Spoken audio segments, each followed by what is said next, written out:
Today's topic, as Narasimha pointed out, was the sun, the moon, the stars, the basics, and anything under the sun. For this, last time I had explained that the moon is chasing the sun. And because the moon is chasing the sun,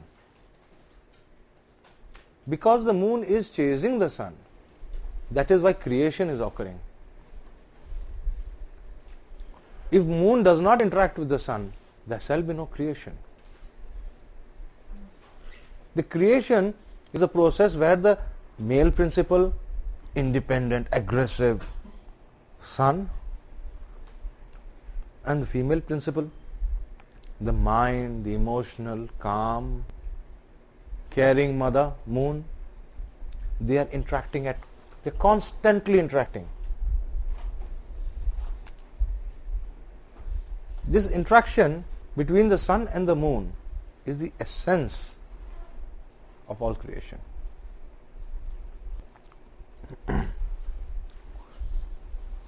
The sun, being chased by the moon, meets it every 29.5 days approximately. This was rounded off to 30 days. And the entire zodiac of 360 degrees was broken into 12 signs, because each sign, which is called a union of the sun and the moon, a Jyotirlinga. A Jyotirlinga, have you seen the Shivalingas? The Shivalinga has a yoni, or the feminine principle, at the bottom, and a lingam, or the male principle, on the top. This union, or the coming together, the conjunction of the sun and the moon, indicates a Jyotirlinga, where the male principle and the feminine principle have united for the process of creation. 12 such unions can be found during a complete revolution of the sun of the zodiac. And these are the 12 Jyotirlingas. That is why in India we define 12 Jyotirlingas. There cannot be 13, nor can there be 11. There have to be 12. So as a study, as a homework, the first part of the homework would be study the 12 Jyotirlingas.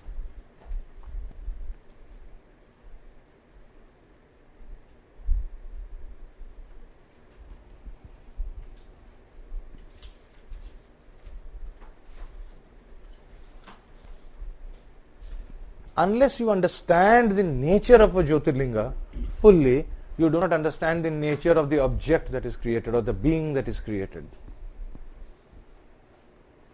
The being that is created has an Atman. That Atman has come from Shiva, and Shiva took that Atman, which had finally come from Bhagwan, and passed it on to the mother. And the mother took that Atman in her body and created her, the child. Okay? So, here we find that in this Jyotirlinga, there are 7 rishis sitting around it.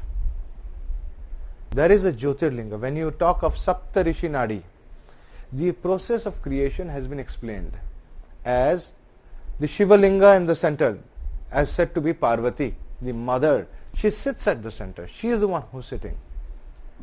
And the 7 rishis sit around her, and they discuss Jyotish. Why 7 rishis? 7 planets, very good. These 7 rishis are attached to these 7 planets.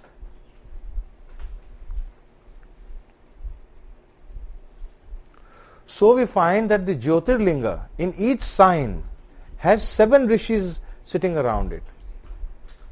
And from each of the rishis, the seers, a knowledge, a level of intelligence is coming into the being that is created. Sometimes the rishis impart a very high level of knowledge. Sometimes it is low. For the higher beings, like human beings, the intelligence is high. For lower beings like ants, spiders and other things, the level of intelligence is low. So that is the importance of the Guru as a part of the process of creation. These 7 rishis indicate the 1/7 division or the 7-fold division of a sign. It is called the Saptāṁśa.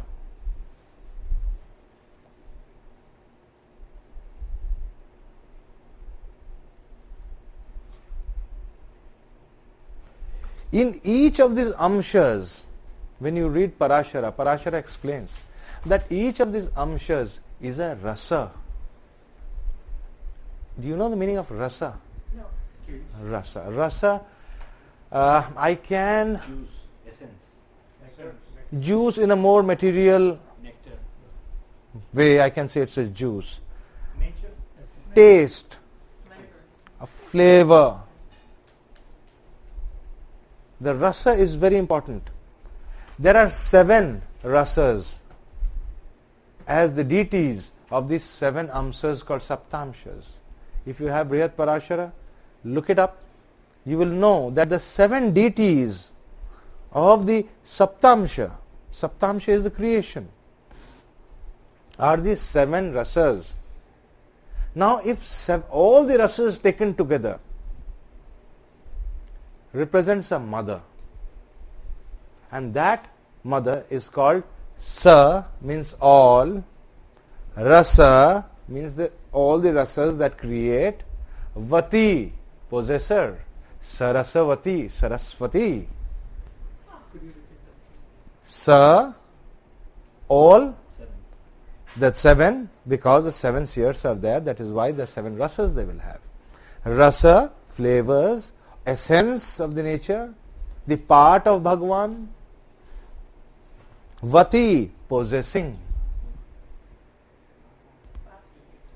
Vati. So her name is Saraswati. She is the mother of the creation. And who is the father? The father of the created being, the physically created being for all is Prajapati, Brahma, the ascendant. I had already taught this. In the foundation I had taught that all beings, the creator, the physical creator is Prajapati, the ascendant. So the yoga or the interaction of the ascendant and the field is that 1/7 division of the sign. The Saptāṁśa is that part, the rasa with which you were created. The yoga of Prajapati and Saraswati with which you were created. Okay? That led to your physical being. Now, what is the essence of this creation? Any doubts over there? Go on. Are you all clear about what I am talking? 1/7 division is the progeny, right? How can they? So when you will create, you will also do the work of Prajapati. You will also be a part of the process.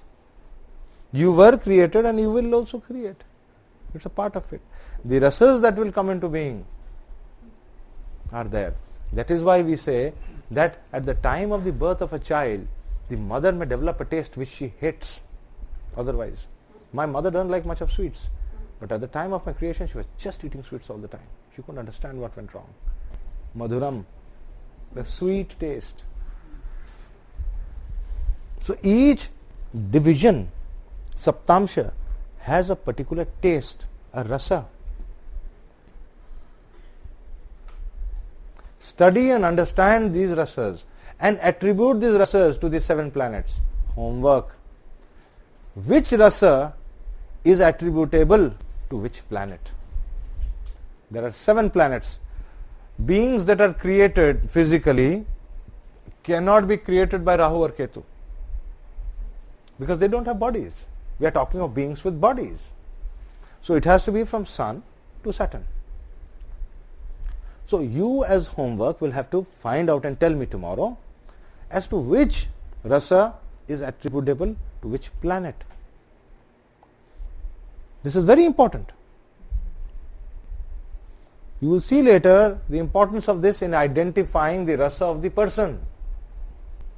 Every person has a rasa within. You were created because of a rasa. Right? In music, how many notes are there? 7 notes. Each of these rasas is attached to a note. Homework. Attach, find out which rasa has to do with which note.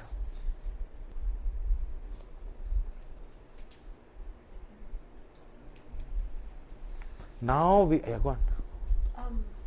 If one has no children, does the D7 have any other purpose? Is it You were created. But that's for my children. The D7. No, D7 is for you also. Oh. First it is for you, and then from you will your children come. If you are not there, how can your children come? Okay. Right. So we need to first understand, what are we? What is the rasa that created us? What is that one sound that created me? Sa, re, ga, ma, pa, dha, ni. These are the 7 basic notes.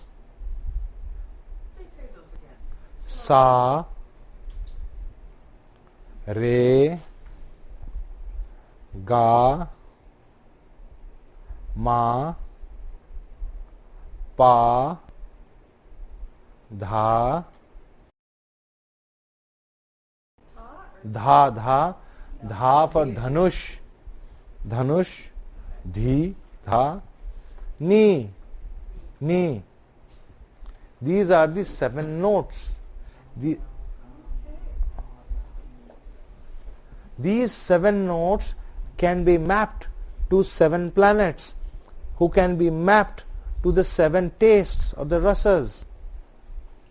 This is your homework. You have to think about it. Break your head and tell me why you think a particular planet will rule a particular rasa, and that should have a particular note. Yeah. Can you tie this into what you were saying yesterday in regards to conception, between, at the time of conception, this position of the sun and the moon? Yeah. The sun and the moon at the time of conception? Yeah, you mentioned that yesterday. Yeah, I'll go to the conception chart. I'm just touching the basic sun and moon today. When I go to the conception chart, then we will be going into a lot of other details about what conception is all about. But didn't you say something yesterday about that the position, the distance between the sun and the moon had something to do with creating the mentality of the child? The tithi, yes. The tithi, the fortune, the mentality, what you will be governed, your destiny. Tithi Ashtotari Dashas. We studied that. The tithi of a person, yeah, we will go into that. But that is based upon the 8 petals of the soul. Okay, so We'll go that's into that. really connected to this. That is connected to the sun. We are now doing just the connection between the field. We are now creating the field, the mother. Okay. Then we'll go to the father. And we'll break that up into, okay? We'll come there. Now this is a part of the homework. You got to work on this. You got to apply yourself and tell me what the 7 rasas are and what is the connection with the planet and the rasa that created you. Do you find that you have a taste which is similar to the planet that created you? Do you like things pertaining to it? Do you eat more of the things pertaining to the planet which created you, the rasa, the taste which created you? If so, when were you eating more? When were you eating less? Work on the dashas and tell me. Which dasha? Vimshotri dashas. Because Vimshotri has a direct impact on your mind, on your body. Moon Vimshotri? Yeah, mine. Work on it. Work on both and tell me. In the advanced class, I expect you to work. So you will have to work and tell me in which dasha tentatively, even the dasha or the antardashas, if you want, you can go into it and say, when you picked up a taste for something, what type of taste do you have?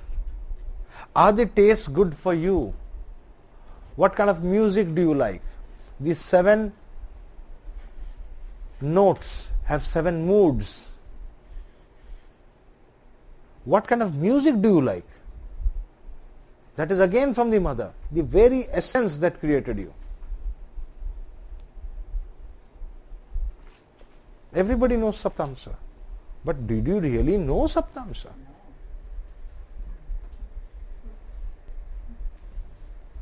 That is the point. Yeah. The concept of like a person has one, like I understand it as of now we have a dominant rasa. Yeah. Like union of one of the rishis that give us knowledge. Can't a person have a mishra rasa like both? Sandhi. A Saptāṁśa spreads over a sign of 4 degrees 17 minutes. Every amsha has got sandhis as well. Yeah.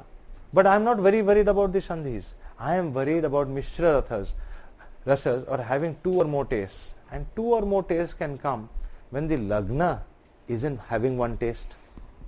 When the lagna lord has another taste. The difference between the two, the mana, moon, has a taste, mother has a taste. You pick up your taste from your mother. You see the lagna, you see the lagna lord, you see the moon and find out your taste. See to what extent you like which one. Perhaps you may like certain kinds of things when you go visiting mother. Find out and tell me how it impacts. That is advanced learning. Advanced learning requires that you work on your chart. And when you really work on it, when you really think over it, it will answer you. You will get the answers. Now, the father, as Lakshmiji correctly pointed out, we should not ignore the father. We need to know what was the soul doing. What was the color of the spark? Did the spark have a color? And what spark am I talking about? Creation. The spark which is called the Ātma. The Ātma, the soul, is nothing but a tiny spark in your heart. It's about the size of 1 5,000, 10,000 of the tip of the hair. Yep. That tiny, that small, it's almost unconceivable, but it has a clear color.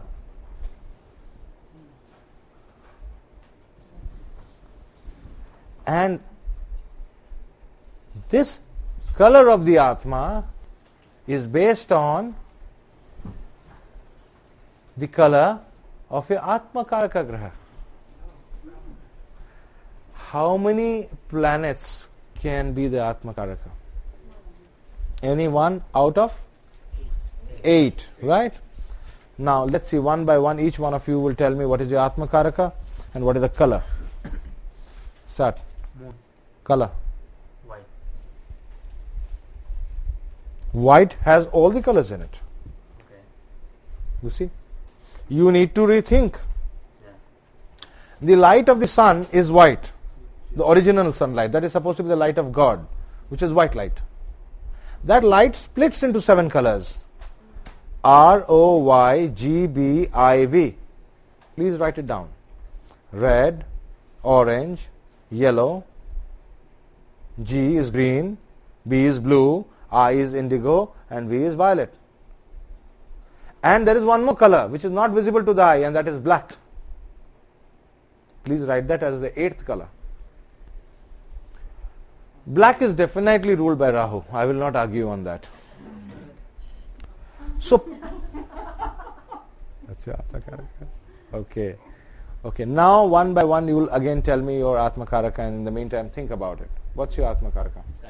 What's the color of? Blue? Think again. Anybody else? Yeah. Jupiter? Yellow? Fine. No arguments. Perfect. Ditto? No problem, they're lucky. Okay. Lakshmi ji.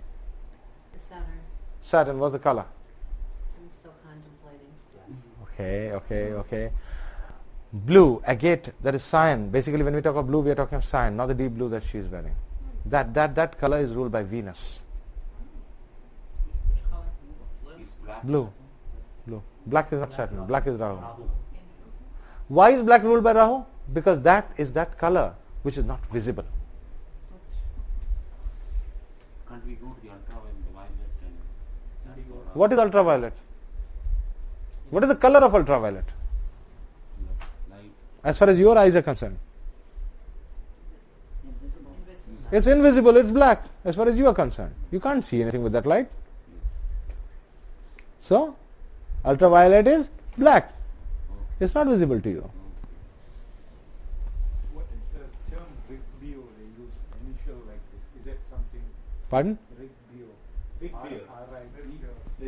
Okay. Violet, indigo, blue, green. It's the reverse. Just turn this around, you'll find the Pure, same. pure, yeah. Just turn them around. Okay.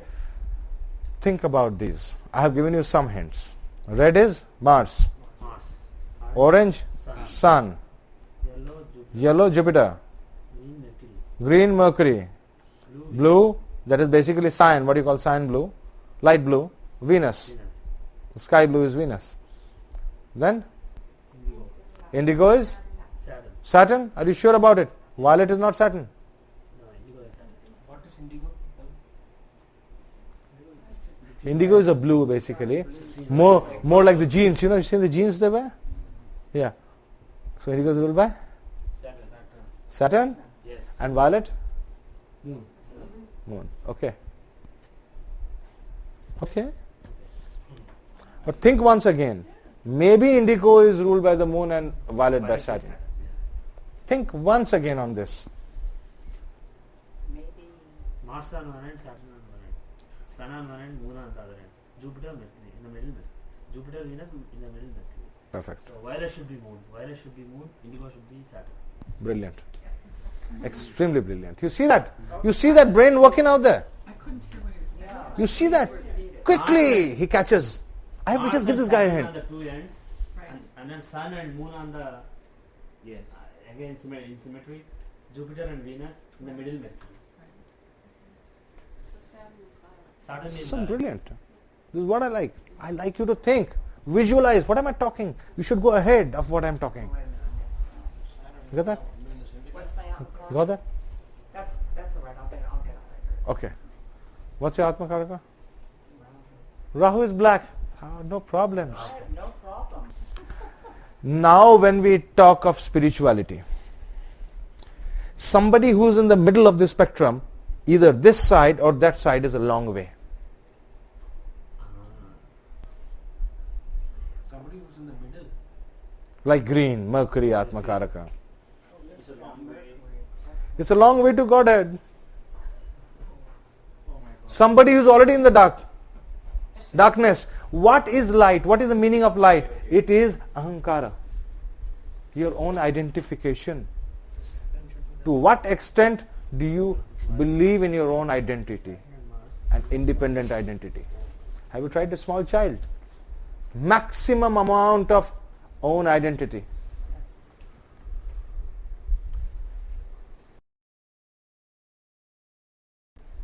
The two in the extreme ends, Mars and Saturn, are people who are just about to cross over. So when Rahu, the black color is Rahu, totally, beyond the spectrum. Yeah. So if Saturn is violet and Rahu is black, which is ultraviolet, would Ketu be infrared? Ketu is actually infrared, but here we are talking of the Atmas. The colors of the Atma. Rahu as the Ātmakāraka indicates one who will ultimately fully get over the ahankara. It's a very good sign as far as spirituality is concerned.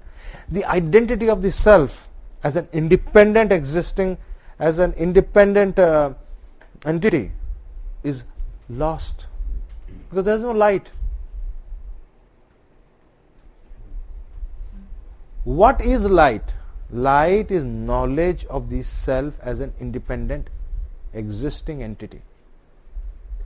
Green is that light which you truly believe that you are different from God. No exception rule to this. Pardon? No exception to this. Yeah, the Atma learns with time. That's a separate issue. I'm talking about the moment of birth. We're still talking about the moment of birth. The Ātmakāraka at the moment of birth. Does it change? If there is Antyakāraka, Madhyakheta, all those things, we'll go into all that. We'll go into all that. Yeah. You know that we have discussed to a large extent. Okay? You know this wonderful song, When You Get That Moon Indigo? Yeah. So moon is indigo. Moon is indigo. The famous indigo march of the salt workers in India.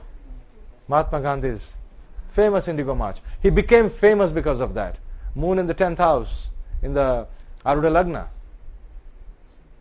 in Cancer. Mahatma Gandhi had the moon in Rudra. So that famous indigo march and the salt march, those are things which made him famous. He was always associated with the moon whenever he was becoming famous. Okay? Now from here you can clearly see why I said that the more malefic the Ātmakāraka, the further you are or the closer you are towards spirituality. Is it not? If Saturn becomes the Ātmakāraka, very close, just one more step ahead. What is the color that you get to see in your life with Saturn becomes the Ātmakāraka? Lots of violet. Tremendous sorrow. Yeah. Because the mood of the creator when you were being created was sorrowful. He was sorrowful as to why this being has to be created again. So you are sorrowful. It is possible that at the time of your birth your mother may be sorrowful. Your father may be a bit sorrowful. The Ātmakāraka shows its presence. So from this we have the 8-petal lotus. And from one of these petals a spark shall come, and that spark is you. Planet of ignorance and everything, right? That's the point. Nice question. Lakshmi's got a very nice question. Saturn is supposed to be the planet of ignorance. Rahu is supposed to be the planet of diabolical affairs, master of diabolical affairs. When these people start teaching you spirituality, who's going to teach you bad things? Maybe Jupiter. Jupiter. No, I'm kidding. The point is, in a chart we have what is known as a balance of beneficence and maleficence. If the malefics also switch sides and come over to the side of spirituality, who is left? That's the point. Here these are people who can truly convert others into being good human beings by taking away their sorrows, Saturn Ātmakāraka, by taking away their shocks and sins, Rahu Ātmakāraka, by taking away their anger, Mars Ātmakāraka. One of my students, one of my senior students like Narasimha, Ashok, he has Mars as the Ātmakāraka in the 6th house, in Scorpio. When I taught this thing to him, so he asked me, what is the essence of my life? Why am I born? Why did I come? I said, the only essence, the only real reason for your creation is to do what Mars as Ātmakāraka would do.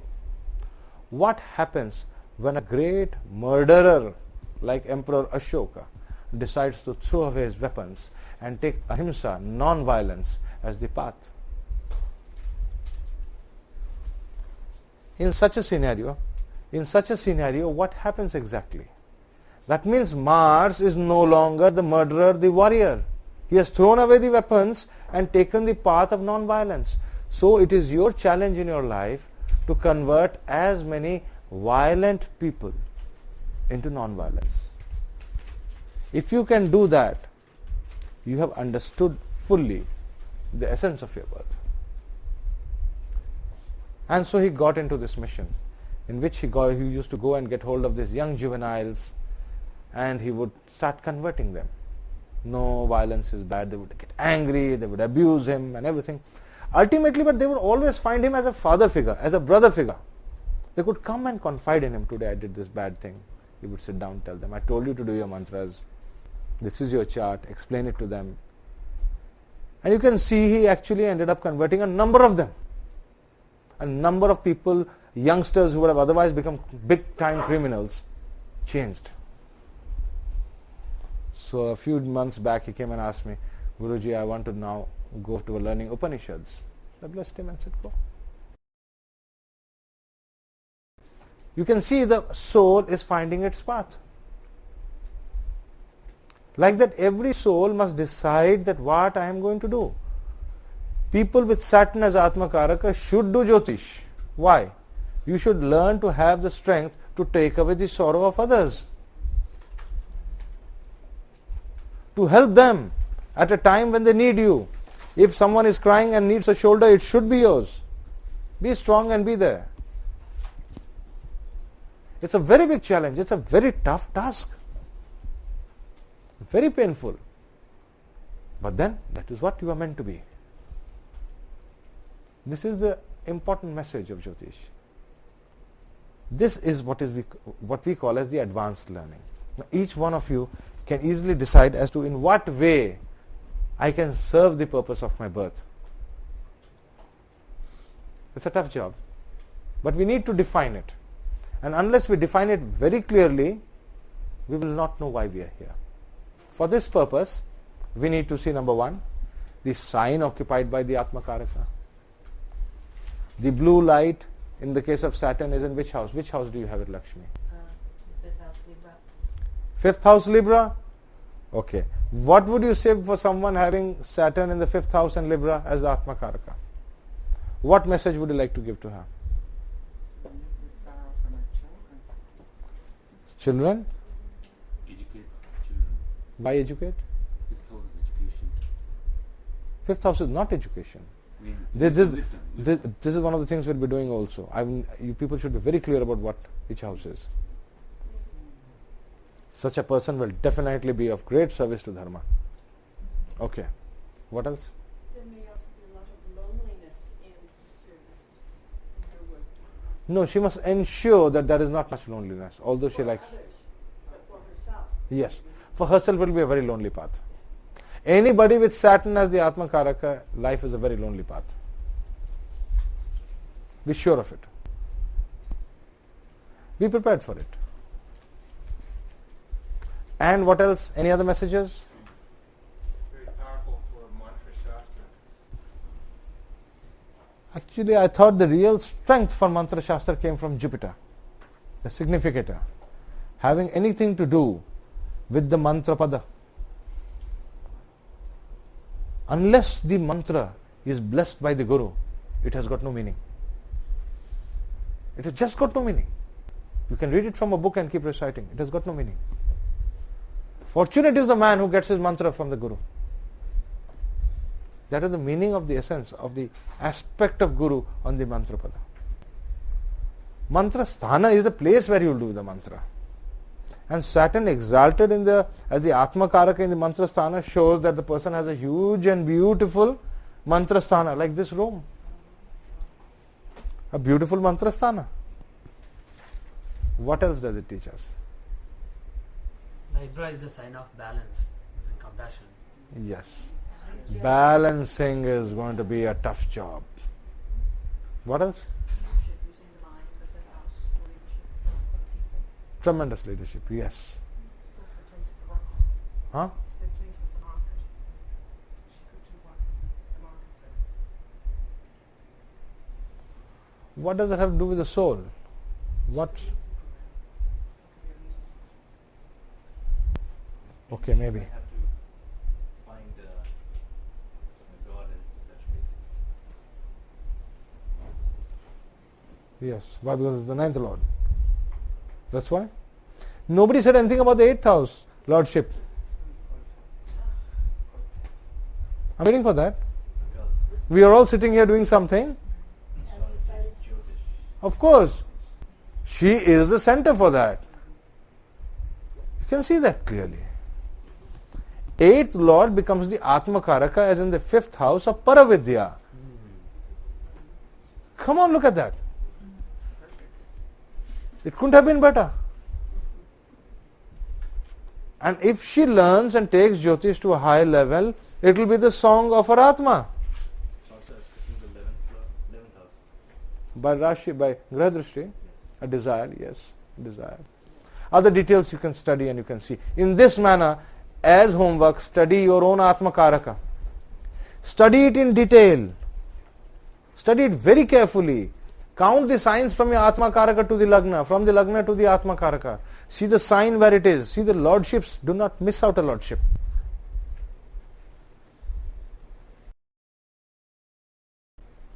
See its nature. And tell me, what does your Atma want? Yes, from the Navamsha. But the Navamsha chakra is totally different. We'll come to that part. Can we take a just quick? Yeah, yeah. Okay. Okay. Let's get going. Now we talk of the Ātmakāraka in the Navamsha. Why Navamsha? Why are we talking of Navamsha out here? Why are we not talking of Saptāṁśa? Any reason? Right. The moment we talk of the mother, we are talking of the field that created us, the mind, the Rasa that created us. The moment we talk of father or the progenitor, we are talking of dharma. And dharma has to do with the 9th house. And the Navamsha is the 1/9 division of a sign. So Navamsha is also the dharma amsha. Dharma means duty as perceived by the planet. Now, Ātmakāraka will be placed in some sign in the Navamsha. The God has ways to connect to you, and it is through your Atma, through your soul. The Paramatma sitting right next to your Atma in your heart, lotus, is communicating to the Atma, and that he does through dharma. That means the sign occupied by the Ātmakāraka in the Navamsha. And the Iṣṭa Devata. Iṣṭa Devata is the strongest planet in the 12th house from the Karakamsha. If none, then the Lord of the 12th house from Karakamsha. These two are the two parrots sitting on a branch and talking to each other. The two parrots are talking to each other. And these two parrots communicate with each other. Very often the Atma, the self, because of Ahankara, doesn't listen to the elder parrot. And hence the elder parrot has to punish. How do we see the relationship between these two parrots? Where do we see the relationship between these two parrots? Navamsha is always in the 12th from Karakamsha. No. Lagna and Karakamsha I see. What will I do with Lagna? It's the body. We are not talking about the body now. Just want to know about the Ātmakāraka and the Paramatma. These are two people. These are two we have identified by two planets. Iṣṭa and the AK. The planet indicating the Iṣṭa Devata and the AK. How they are placed in the Rashi chart. Come back to the Rashi chart and see how they are placed. What is the Graha Sambandha between them? Yeah. Are they highly inimical? Are they very friendly? If they are highly inimical, believe me, there will be lots of suffering. Yes, there will be lots of suffering. If they are very friendly, it's so good. So make a study of this also in your chart. If one is in the sign of the other. Sambandhas. Study these Sambandhas and give me a write-up. Give me a write-up. When I ask for a write-up, tell me tomorrow, I must have a write-up about your chart. Your chart should be there, clearly indicating this is my Ātmakāraka, this is my Iṣṭa, and this is how they are. They are Sashtashtaka, they are Dvidadasha. These planets are naturally friendly, temporarily they are bad. This guy is sitting in enemy's house, this guy is there. Explain the whole thing to me. I think that I don't know anything, I'm a kid. You got to explain to me what's happening in your chart. What relation we should try to be looking at? Sambandhas can be of any type. No, okay. That's Like Arjuna and Shri Krishna. Sambandha, what was the relationship between them? Arjuna is you, your Ātmakāraka. Krishna is Bhagwan, the Iṣṭa. Krishna says that he is my friend. He says, no, you are my God. What a beautiful Sambandha. Explain that Sambandha. Okay? How do you look at God? It will explain to you how you look at God. What is your inner attitude towards God? Which is often hidden. Outwardly, many people may do namaskar and all that stuff. What are you doing from within? Okay? When you talk about what you are doing within, why aren't you taking Navamsa? Rasi is just a No. layer. From Navamsa we have identified them. From Dharma. Based on Dharma we have identified them. Now we have come to the Rashi chart. Which other divisional D chart shall we study to see the relation? Right. D20. These two planets, what is the relationship in the D20 chart?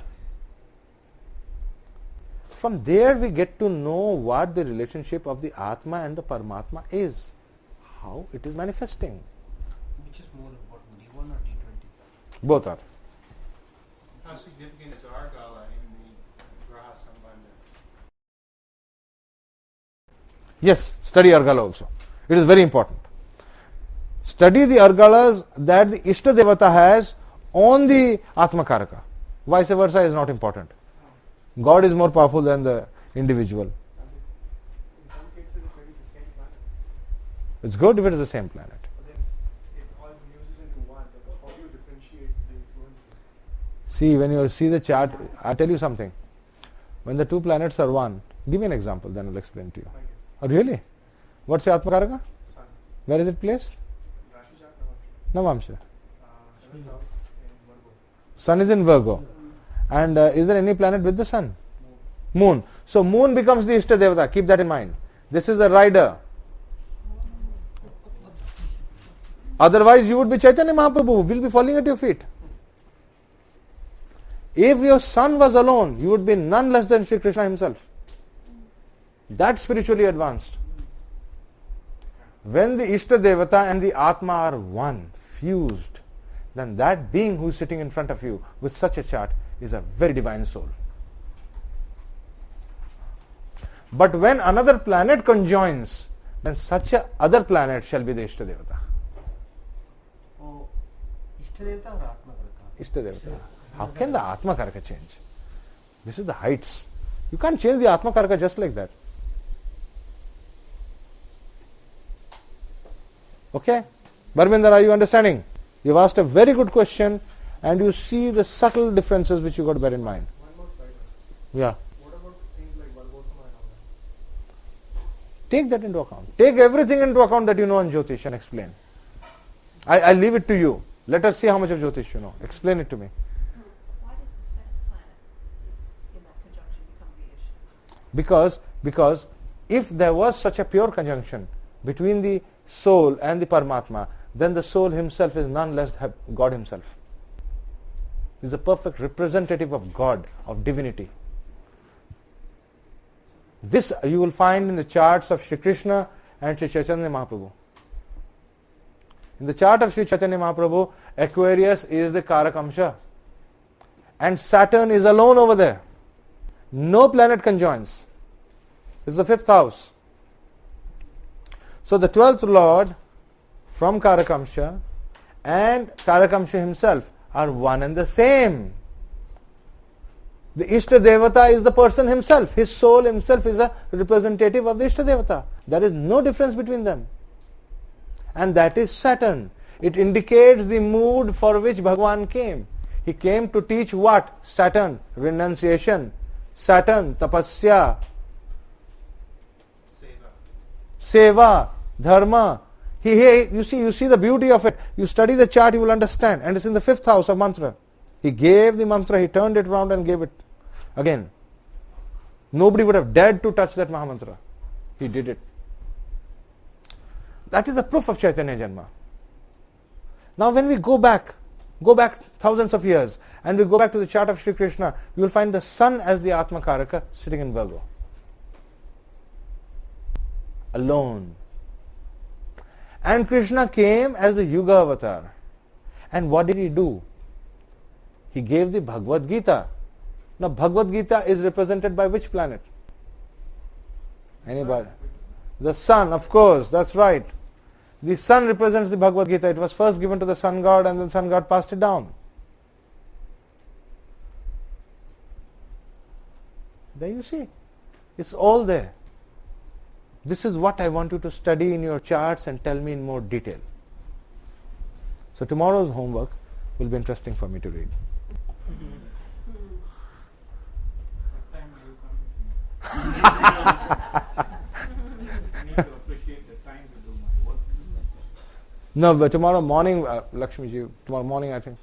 Yeah, it'd be nice to do it in the morning, I think. It's up to you though, Bill.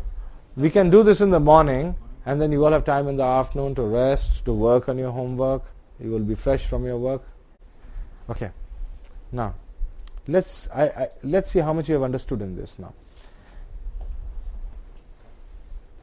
Any doubts on this so far? No doubts? Now, what is the meaning of Rasi aspect between them? What is the meaning of Graha Drishti between them? There can be nothing called Graha Drishti between them. The Atma cannot have a desire to be the Paramatma. There are saints who desire to become one with the Paramatma. Yeah. What is the meaning of the desire, if such a desire exists? Means union, yoga. Still a desire. Desire, yeah. It's a desire? Will they be saints? A saint is one who has positive desire, unlike us who have negative desire. Graha Drishti is a drishti which manifests in the physical plane. It's a desire of the object, the person, for an object.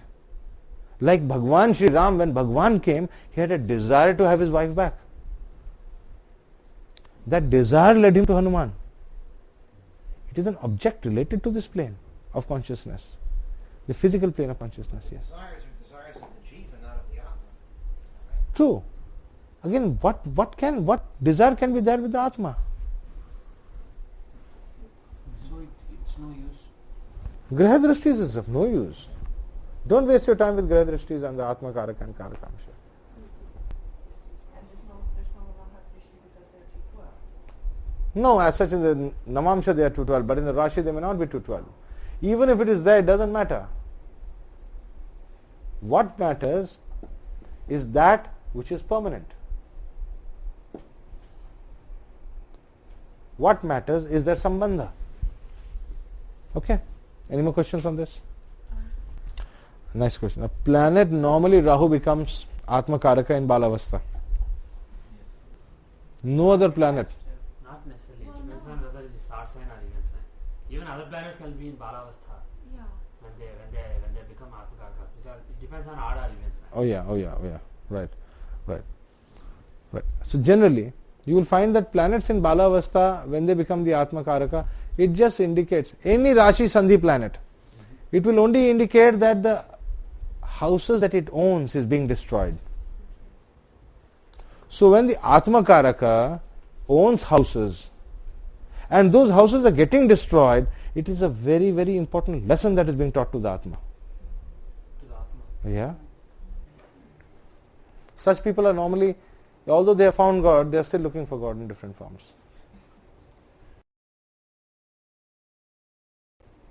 Right? Yes.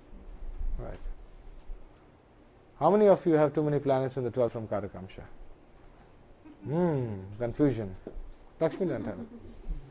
No. Okay. Lakshmi asked a very important question. She wanted me to talk about the relationship between the sun and the moon.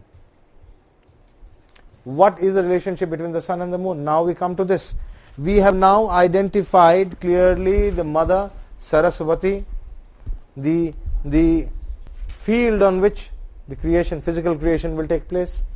We have got the Ātmakāraka from the Paramatma, and we are now on the process, the Atma is on the process of coming into the body. Right? Through a field it will come into the body. Now, what is the relationship between the sun and the moon? Unless there is a relationship between the sun and the moon, the Jyotirlinga is not complete. If the Jyotirlinga is not complete, creation cannot occur. Go on, tell me. Connection between sun and moon, Yeah, father and mother. right. What exactly is that? What is the meaning of that? Let's say I am born on Tritiya Tithi.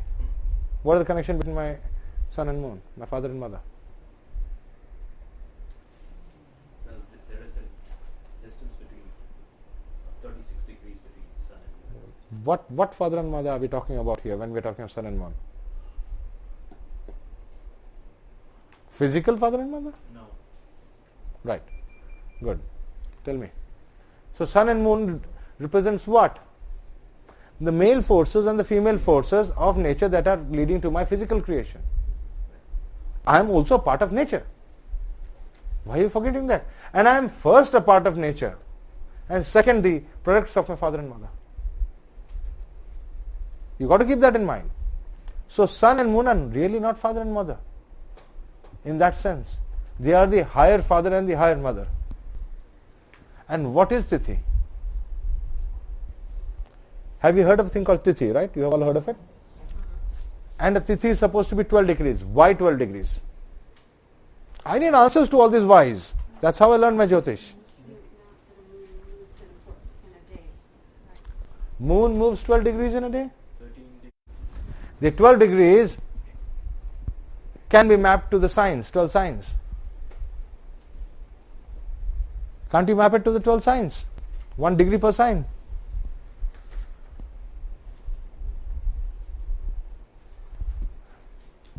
So from this we get an idea about the sign on which one is the Tithi and the other is the extent of the Tithi that is completed. If you have seen in all old horoscopes that were created, written, handwritten, those things you would have seen in India, you guys must have seen them. There the extent of Tithi expired is clearly mentioned. Why would you need it? Why should the Pandit take the trouble of calculating the Tithi that is expired and the balance of Tithi which is left, if you have nothing to do with it? And why would he give that information in a birth horoscope? That means this is a very important data which is finding place on the first page in every horoscope. So what do we see from here? Now each one of you immediately work on your charts and tell me, number 1, Tithi in which you were born, 2, the expired portion of the Tithi. Take the number of degrees that it has gone out of the 12 degrees and in which degree were you born. Which sign will that represent and what that sign means in your horoscope? Quickly. Trying to make is the purpose of your creation has a link with the Iṣṭa Devata. That is why you are all spiritual people. That is the point that I am trying to make out here. The link has to be there. The sun and moon were in a relationship, a Sambandha. The father and the mother were in a relationship. That relationship led to your creation. And since you were created, there must have been something in the minds. So many things must have happened that day in his life, in the lives of the gods. And one of them would definitely be related to spirituality. And that relationship with spirituality, one of the things, relationship with spirituality, will be seen when the sign where this thought comes, the degrees, the 12 degrees, 12 signs, where the thought comes, where the seed comes, that will have some link to the Iṣṭa Devata. In my case, it is in Leo. My Iṣṭa Devata Mercury is in Leo. That's why I'm just sitting and thinking all the time about what is happening and what's going on. Where the Iṣṭa Devata is in the Rashi chart? In the Rashi chart. In the Rashi chart. We come back to the Rashi chart. Would you consider an 8-6 a connection? Depending upon signs involved,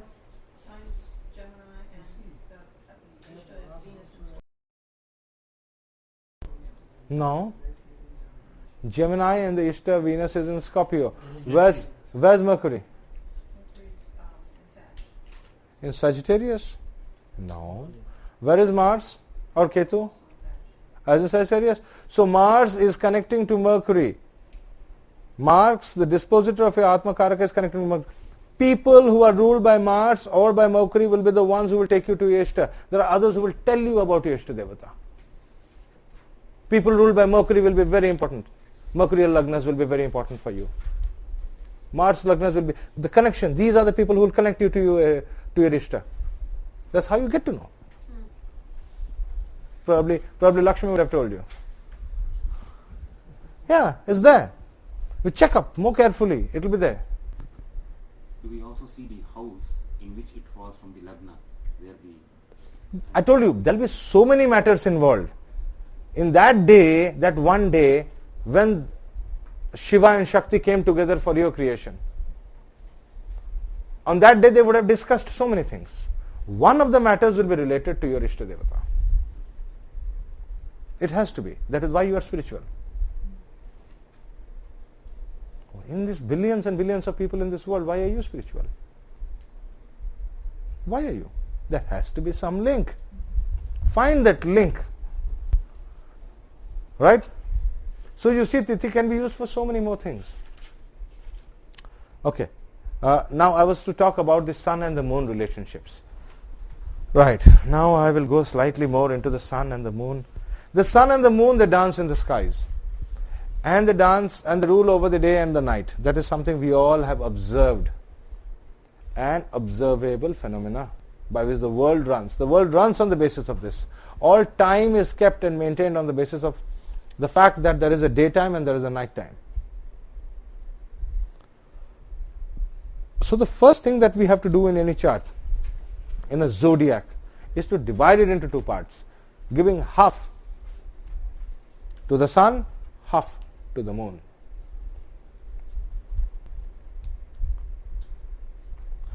And how would you do this? Any guesses? Any examples, any ideas over here? From Leo to Capricorn. Right, why? Because Leo is where sun starts. Ruled by sun. So We have 12 signs. Yeah. Agreed that, okay, 12 signs we have got. Why is Leo ruled by the sun? Pardon? Is the king. But why must he sit in the 5th house? Why not in the 1st house? Aries is the royal sign. Why is the king hanging out in the 5th house? Because that's where the Brahmanavi is. Brahmanavi is in Aries also. There are 3 Brahmanavis. Pardon? Pardon? Hot in summer is Gemini, Ardra. Because it's a sign of procreation and children. That's where the vital vitality comes from. Of course. He is the father. That's his job. He is the father. He is the creator. He is the progenitor. That is why Maharshi Jamini clearly mentions Surya and Ketvamsa leads to creation. So the sun should first be understood as the creator.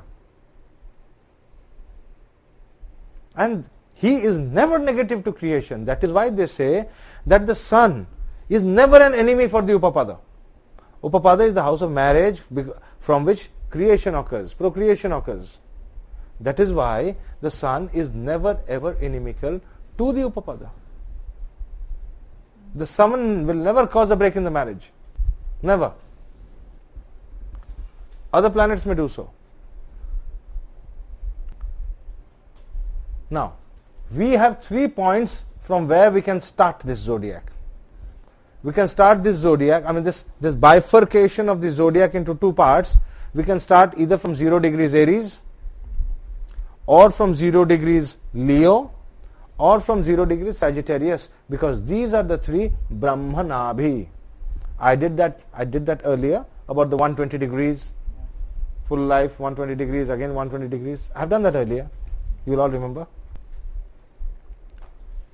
We also know that the tropical zodiac, as Narasimha correctly pointed out, is from 0 degrees Cancer to 0 degrees Capricorn. So given these 3 choices, which is the one which is closest to the tropical?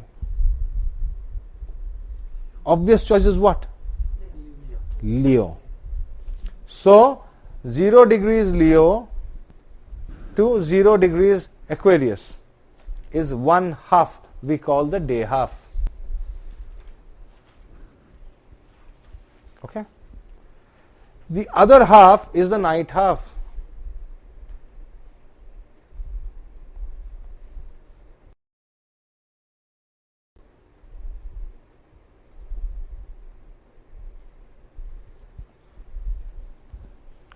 And the 4 signs from Aries to Cancer falling in the night half are called night signs.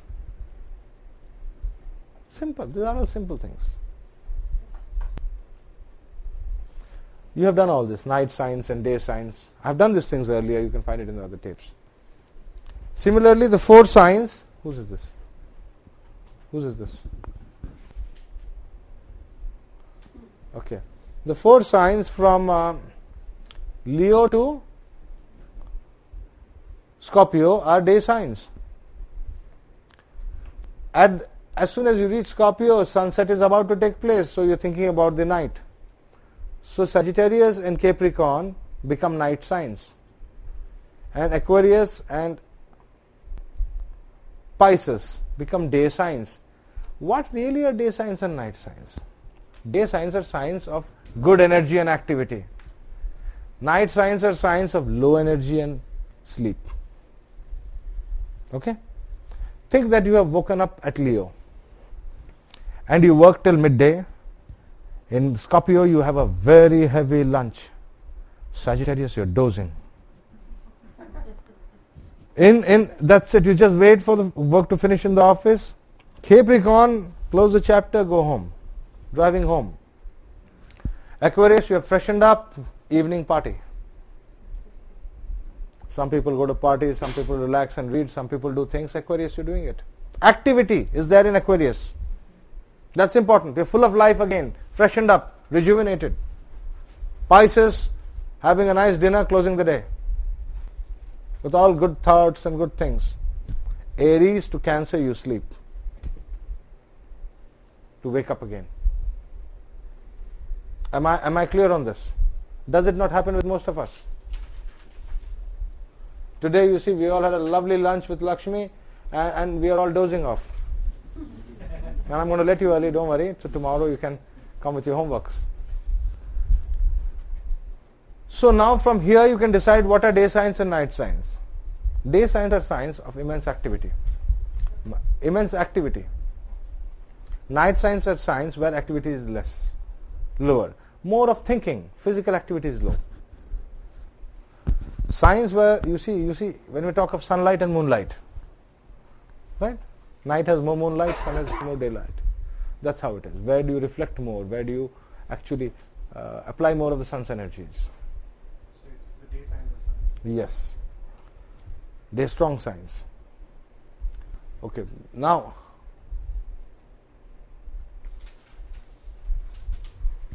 what should I teach you next about this sun and moon and day signs and night signs? Tell me.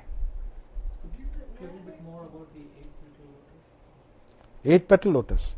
We'll come to that. We'll come to that. That's a spiritual concept. One day we'll keep exclusively for spirituality.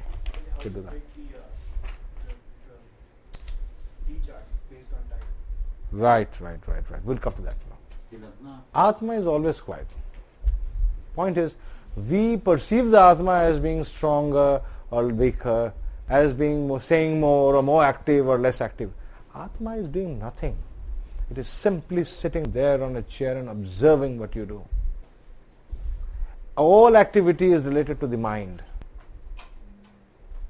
Everything is happening in the mind. The turbulence is in the mind. The sorrow, emotion is all in the mind. The pain is in the mind. There is no pain to the Atma. Atma does not feel any pain. There is no pain, there is no sorrow, there is no shock, there is nothing out there. It is just think that somebody is sitting and watching a movie. Just like you're watching a movie, just like that, the Ātmakāraka is sitting in your heart, inside you and watching this movie of your life. Day and night signs have to do with planning your own activity. Say for example, there's a time you want to propose to a girl. You're not married, right? Okay. Yes. Yeah? Yes? Yes, I'm not married. Yeah. Yes, you're not married. Don't say yes. No, I'm not married. Don't say yes. So that was shocking. So say you have to propose to a girl. You see the sign where Venus is placed. Right? Now check up if there's a day sign or a night sign. If it's the day sign, do it at sunlight. If it's a night sign, do it in the evening. Like that you plan. Okay. Now the sun is in Leo. And naturally the other planets in their order of their speeds own the other signs. Mercury, Venus, Mars, Jupiter, Saturn. Similarly, the moon lords over the night half and sits in Cancer. And the other planets are in the reverse direction. Now, carefully. In the reverse direction, Mercury is Gemini. In the reverse direction, Venus is Taurus. In the reverse direction, Mars is Aries. Reverse direction, Jupiter is Pisces. Reverse direction, Saturn is Aquarius. Have you observed?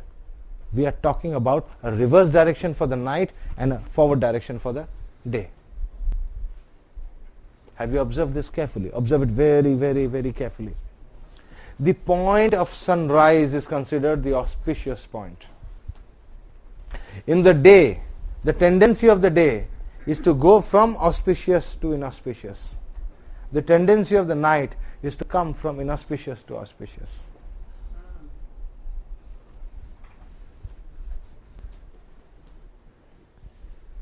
Right?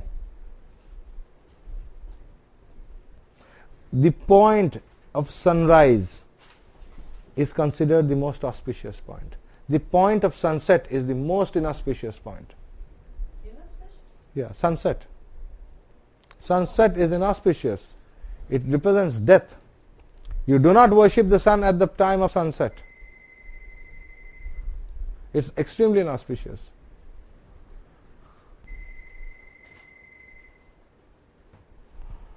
But the Sandhya Vandana is done at that time. But you don't worship the sun at the time of Sandhya Vandana. But it can be used for auspicious activity. You are supposed to invoke the deities who protect you at that time. Then how do we explain Goduli Muhurtam? See, I will tell you something. What is auspicious? Sankranti, is it an auspicious time? Will you consider Sankranti to be an auspicious? Parashara has specifically mentioned that Sankranti is highly inauspicious and you are supposed to do propitiatory measures if someone is born at that time. Yet we people say that Sankranti is a time to pray or we do. What is time to pray?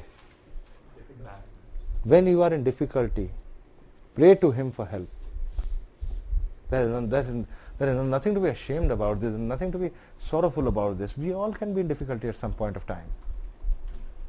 Related to Sankranti. The tropical zodiac we have studied. In the tropical zodiac, the two kendras we got were Cancer and Capricorn. Right. Now, Aries and Libra are the two equinoxes. So the four signs, Aries, Cancer, Libra and Capricorn, are the four representative of the four yugas. These are called the four yuga Rashi as representing the four yugas. Aries is Satya Yuga. Cancer is Treta Yuga. Libra, Dwapara Yuga, and Capricorn, Kali Yuga. So during Kali Yuga, the year has been defined as the entry of the sun into Capricorn. The quality of the year shall be defined as the Tithi ruling at the time of the entry of the sun into Capricorn. There are 5 types of years called the Pancha Samvatsara Yuga.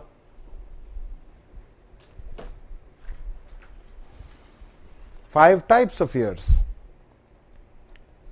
If at the time of the entry of the sun into Capricorn, the Tithi is Pratipada to Sashti, there can be 30 Tithis, any one of the 30, divided into 5 types, 6 Tithis each type.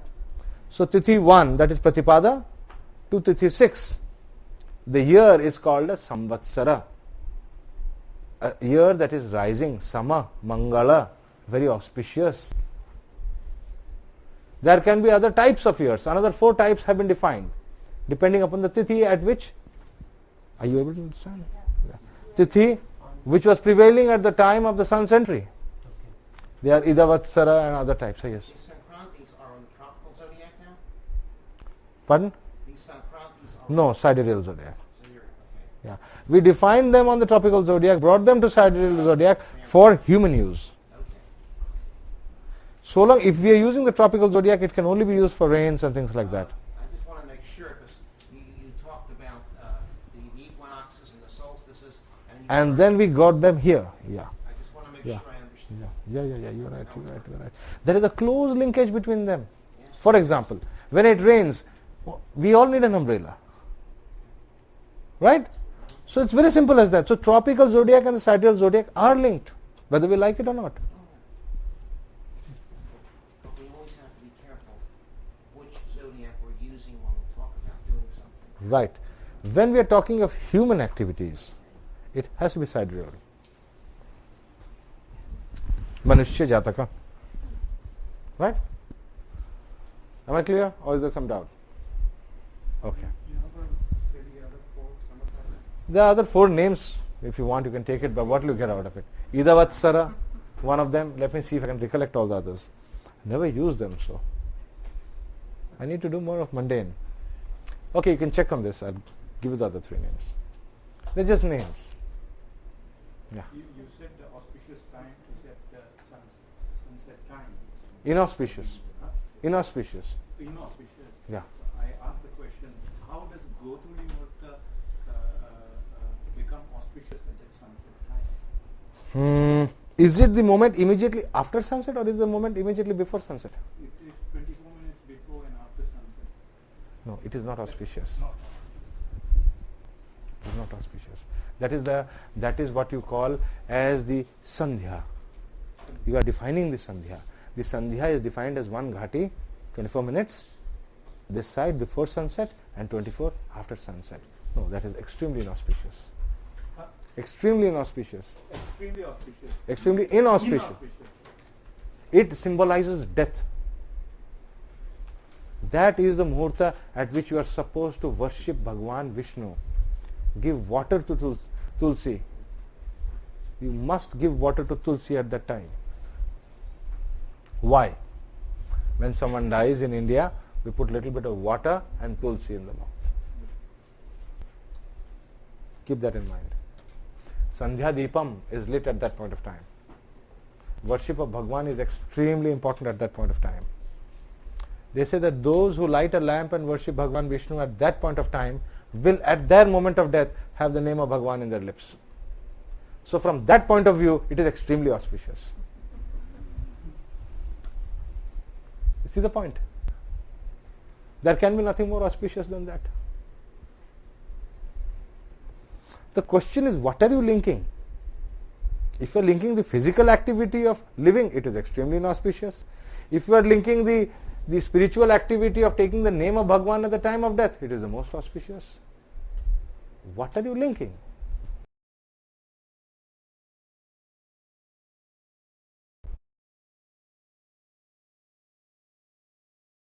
And the mother in the divine aspect, which led to your creation. And the sign which is important, from the sign that from the tithi we did some calculations and we arrived at a sign which is vital. And we found that in all of our charts, that sign has something to do with Iṣṭa Devata, and that is why we are all spiritual people. What happens if that sign had to do with, let us say, the devil's advocate, Rahu? Cheats. Pardon? Cheats or philosophers? Cheats or philosophers? Philosophers are cheats? No, or extremes. Well. Generally, this sign will indicate what are the gene, I can say gene or the deep ingrained traits that have come to you, that you have inherited from the sun and the moon, father and mother. So the mood of the father and mother in the day they copulated for your creation is extremely vital. The purity of the father and mother at the time of the copulation is extremely vital. What was there in their minds? Were they afraid? Were they happy? Were they sorrowful? Was one of them angry? Was it violent? All these things come into picture. And taking this entire thing into consideration, our scriptures teach us, whether it is Srimad Bhagavatam or whether you read any of the works of any of the saints, they say, what is there in the minds of the father and the mother at the moment which leads to your creation shall be that which will be implanted in your life. Now this is extremely vital teaching. We have also seen that this teaching actually works in charts. We have taken the sun, the moon, found out the Tithi, broken it into 12 parts because Tithi is of 12 degrees, picked up the degree, counted from Aries, found the sign, and from that sign we try to find out what exactly was the mood of the father and the mother, what were they thinking, what was the union, what sort of a union it was, and from that union what sort of a seed was ingrained for my creation.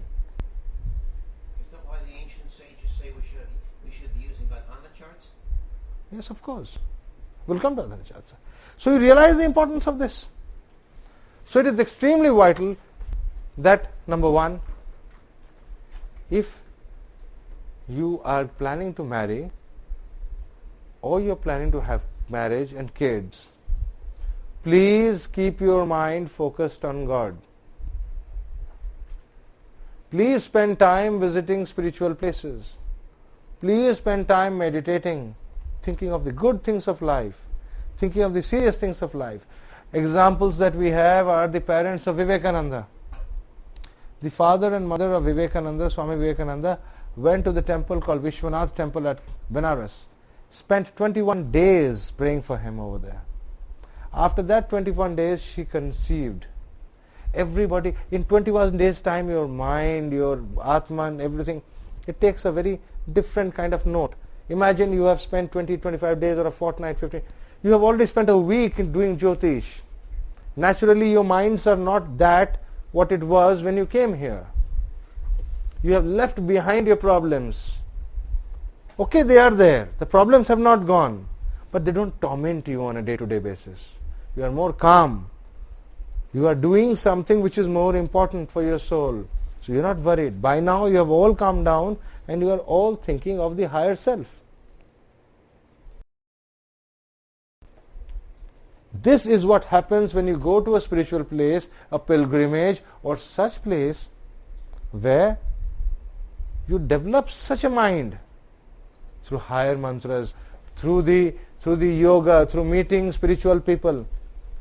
We develop such a mind, and then at that point of time the desire for a child will be for a spiritual child. You genuinely wish that one as good as God should come as a child for me. And then only shall you get a child who is as good and as competent. So they worshipped Shiva. Vivekananda's parents worshipped Shiva and prayed that one as knowledgeable as Shiva should come. And Swami Vivekananda was born. Normally the sign of such a birth will indicate short life, 40 years. Vivekananda lived till 40 years. Another example we have is of Adi Shankara, Shankaracharya. He also lived for exactly 40 years. Strange coincidences after so many years. But when you study these things more detail, in more depth, you will understand that we must worship and pray for a child rather than doing just about anything. The food that we eat, the taste that we have in the mouth, the taste that the mother has in her mouth at the time shall indicate the rasa which will dominate. If she doesn't have a sweet taste, madhuram, sweetness will be lacking in the life of the child. So too much of meat and such things are bound to reflect in a very different way. Because you have all understood how the rasas are all working.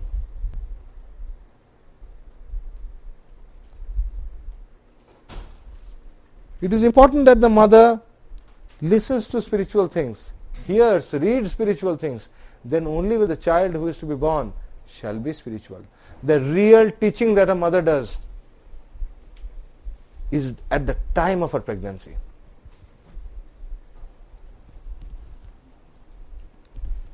If the mother were to read deep spiritual texts at the time of the pregnancy, the child will be born with that complete knowledge. It is only a question of time when this knowledge will come out. Examples we have is, anybody who can give me an example? Huh? Abhimanyu, Bhakta Prahlada, so many of them. At the time of my own birth, my mother's grandmother, her favorite, she was the favorite of a granny, was very ill. She was on her deathbed. And all the time my mother had only one thought of life, death, death beyond. She would cry at times, saying, all the elders of the family would sit and talk to her about life and life after death. And then how these things are destined. You have come, hence you are destined to die. The chart says so, the horoscope says so, the astrologers would come and explain, everybody would come and explain. So naturally these thoughts were predominating the mind of my mother throughout. Naturally a son was to be born with Saturn as the Ātmakāraka, and who will always all the time think of life after death and how the chart is going to do such things. It is but natural.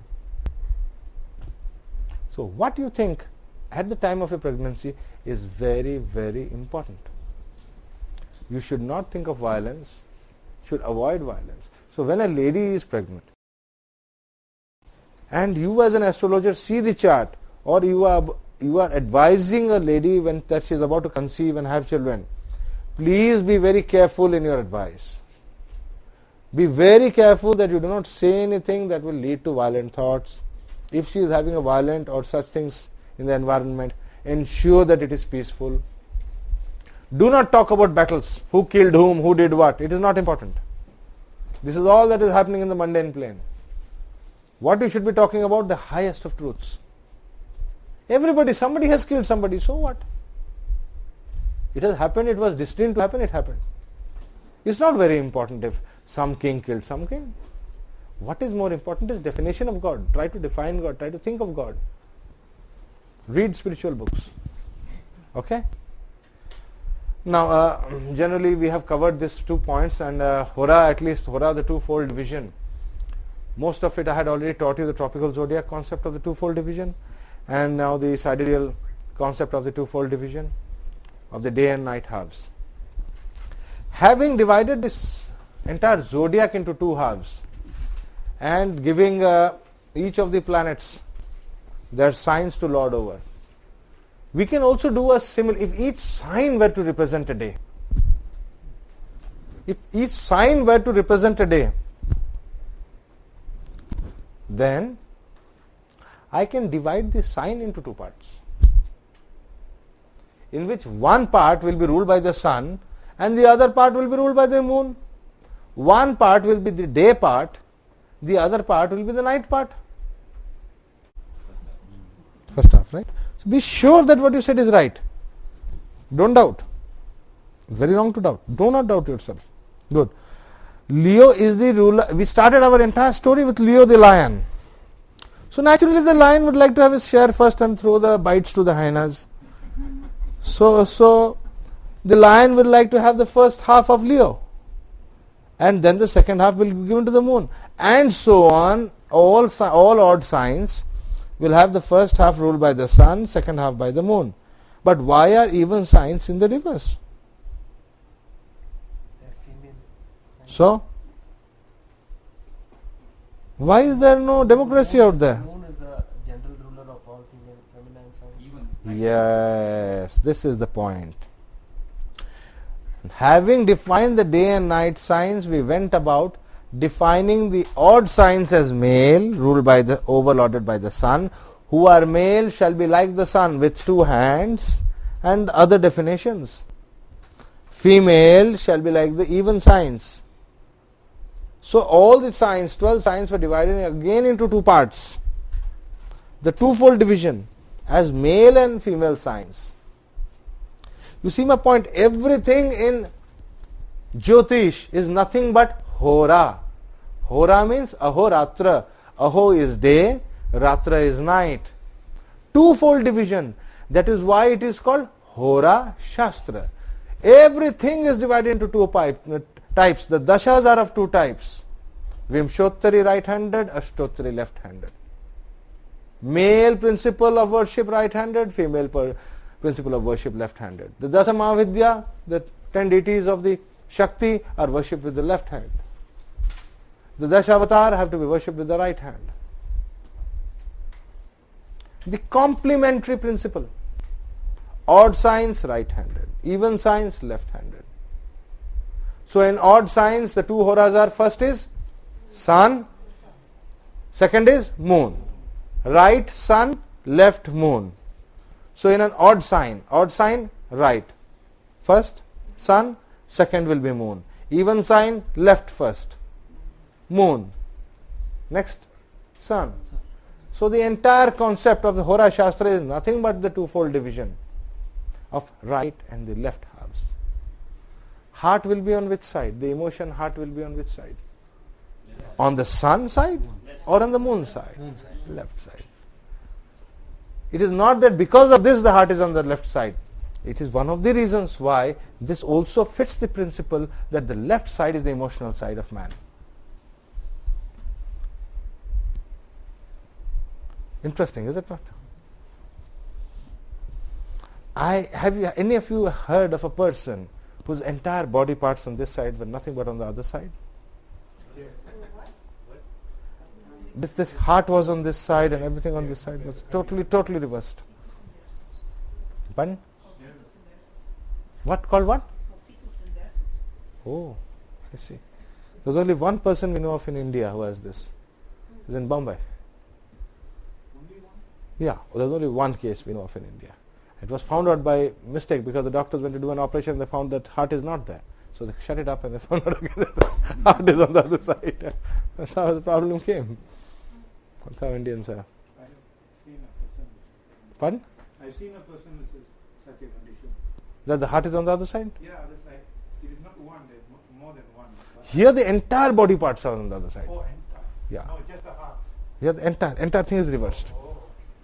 It's a very strange situation. Ketu was exactly conjunct his ascendant.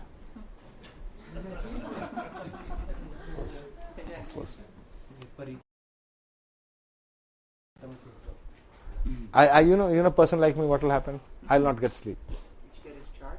Yeah.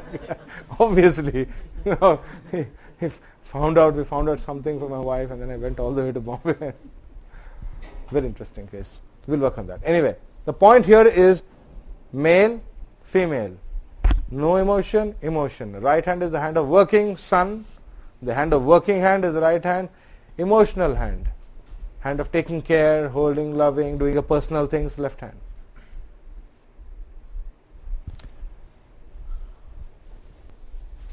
I struck a chord over there. No, something's like this. Yeah. If there's a predominance of planets in the 1 second. There is a nerve which comes from here, straight from this little finger.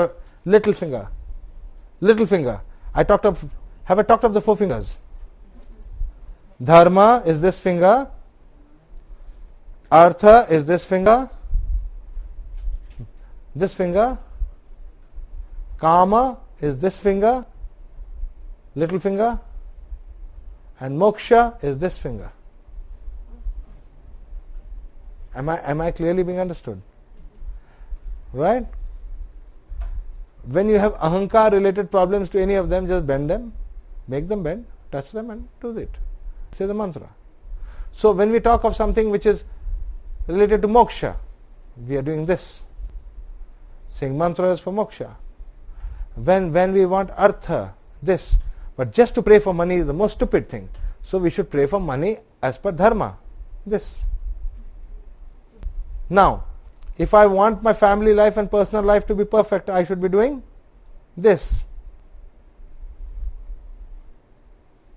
Right? So this little finger has to do with my family life, my wife, my spouse, and my kids.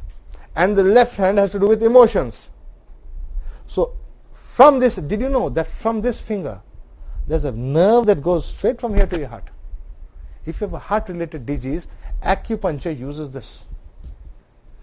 Those of you, you know, you are aware? Good. When you study acupuncture, I have not studied acupuncture. Don't ask me more than this. I only talk to people to get to know what the subject is about and how, so that I can understand what makes sense to me. So in acupuncture, what they do is they take a thin, long needle and push it over here, and your problems from your heart will go away. You can revive someone who has a heart attack by actually biting on this. Yes, by actually biting this. Yes, by actually biting this very hard, very hard. But don't do it in the US or they'll sue you. Right. Don't tell anyone you're doing it. Yeah. Just bite. Just biting it, yeah. Just bite it. Sanjay, the hand that had all the organs on one side, could you relate it to the left hand or the right hand? The entire thing, Ketu just reversed to the whole thing. Ketu was exactly conjunct and it was Libra rising, so the whole thing got reversed. He had no problems. He was living. His son is into the film thing, so I know about him. I know he's a good friend of mine. He got hold of the whole thing. In fact, he was shocked when this happened. He said, something is wrong with my dad. In fact, he got afraid that there is something wrong. The heart has vanished. What if somebody is only left-handed, let us say? No, left-handed and right-handed is the use of brain. This is the lobe of Brihaspati, left. This is the lobe of Shukra, right lobe. So people who are left-handed have the right lobe working. Right lobe is connected to the left hand. Left lobe is connected to the right hand. So when Brihaspati is strong, or when you are doing things which are right, Satyavadi, Brihaspati, then you should use the right hand, use the left part of your brain and do it. This is left-handed, more imaginative, Venus, drawing, artistic. The artistic part of your brain is the right side. What happened to left-handed people? Left-handed people, no. Left-handed people are just that this part of the brain is being used more than this part. That's all. How do we know it astrologically? Can you see the chart and say? Generally, you will find Venus extremely strong and conjunct at least Rahu or Ketu. Who is the Lord you said for the right hemisphere? Right hemisphere. See, this hand is the hand of Venus. There are two gurus. These two hands are working because of the two gurus. Okay. And right Gurus means that which is controlling our intelligence. Our intelligence, Dhi Shakti, is ruled by Jupiter ultimately.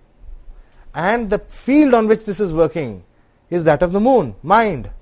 The mind is being, there are two gurus. Gurus means those who can interact with intelligence. They are Venus and Jupiter. You know that. Everybody knows the two gurus. Venus rules the right half. Jupiter rules the left half. This left half of the brain is connected to the right hand. Right half of the brain is connected to the left hand. It's opposite. I hope you have it. If there is a damage to this part of the brain, this hand will stop working. you mentioned the names of the gods on both sides. Brihaspati is on one. Brihaspati is again for Jupiter. Brihaspati is Jupiter. And Shukra is Venus. Shukracharya, the great teacher.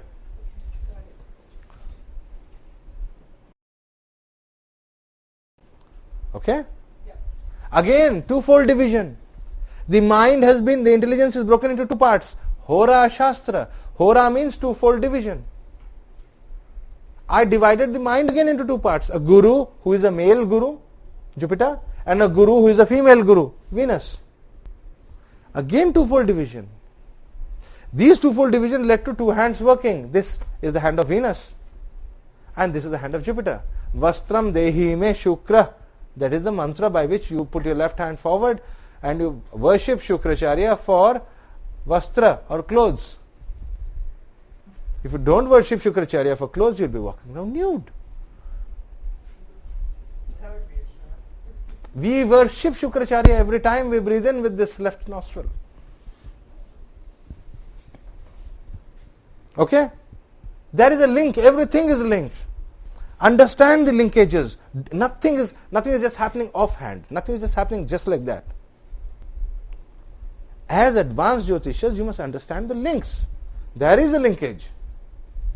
So, am I being understood? That this body is broken into two halves and I have a right and a left half. The horas are broken into, the signs are broken into two halves and I have an odd sign and an even sign. So now, the first house rules what? First house rules body only? Which part of the body? Head, right. Now if I take the first house and break it into two halves, which is the right half and which is the left half? Pardon? The odd signs first half is the right, even signs. First Well, half it is has the to left, depend on the sign second half. there. Pardon? It has to depend on the sign there. Okay. Number one, you are looking for the sign in the first house. Or Are you looking for anything else? the degrees. First 15 degrees or second half. Yes. So somebody, let's say, is born in the first 15 degrees of Aries. He doesn't have a second half. No, he has a second half. What difference it makes? Whether his lagna is in the first 15 degrees or in the second 15 degrees, he will have a head and that head will have two parts, right and left. Will it have or not? Yes. But we have to see is which one is rising. So what? The other one is not sleeping. Can we say that just because your ascendant was rising in the first 18 degrees, so your other hand is not working? Predominant. Which one will dominate? No. Whether it's a male or a Let's see you use that and say whether I am right brain or left brain. Or both will work. Which one is more prominent? No, it will not work. Yeah, affliction of planets will tell you. No, try it. You try it and see it. In all horoscopes, the left side of the brain shall be more predominant. All. Unless Venus is the lord of the ascendant and conjoined at least one of the nodes. Why nodes? Because the nodes alone have the strength to go over the strength of Brihaspati. Now, see, when we talk of Venus, we are talking of this part of the brain, and this Venus will require some support from either Rahu or Ketu to override Brihaspati. He cannot override Brihaspati. Then only can I say that the person is left-handed. Otherwise, most people are right-handed. Is it not surprising that most people are right-handed? If you were to say that everything is equal in this world, then 50% of the population should be right-handed, 50% should be left-handed. So who is ruling this world? Is Brihaspati ruling this world? Or is Shukracharya ruling this world? Brihaspati, Deva Guru Brihaspati. Right-handed people are there in this world. So if I were to say that I have only two dasha systems, Vimshottari, right-handed, Ashtottari, left-handed. And from these two dasha systems I were to decide whom to apply what for. That means only those people who are left-handed shall I apply Ashtottari. Technically speaking, yes. Otherwise everybody else is normally Vimshottari. What is the criteria for Ashtottari Dasha? Rahu should be in a quadrant to the Lord of Lagna, to the Paka Lagna. not trying. Kendra or Trikona. To the Lord of Lagna or Paka Lagna. And whatever be the second condition. I am not getting into that. But you can clearly see that the Lord of Lagna must have Rahu in a Kendra for it to be influenced, for Brihaspati to become weak and the demon king to become strong.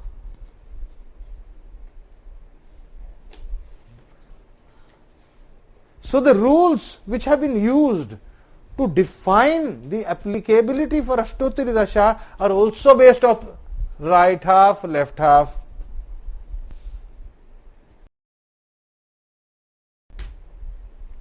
So people who say, from where did these rules fall down? Nothing fell down. Maharishis had a complete vision of Jyotish. A total, complete vision before they said anything. All we are trying to do is to appreciate that knowledge. Can you see the linkages of the rules with the right hand, left hand division? Now when we go to each sign has a right half and a left half.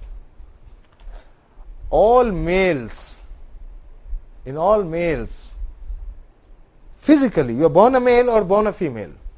If you are born male, this right side is ruled by the sun. If you are born a female, this right side is ruled by the moon. Keep that in mind.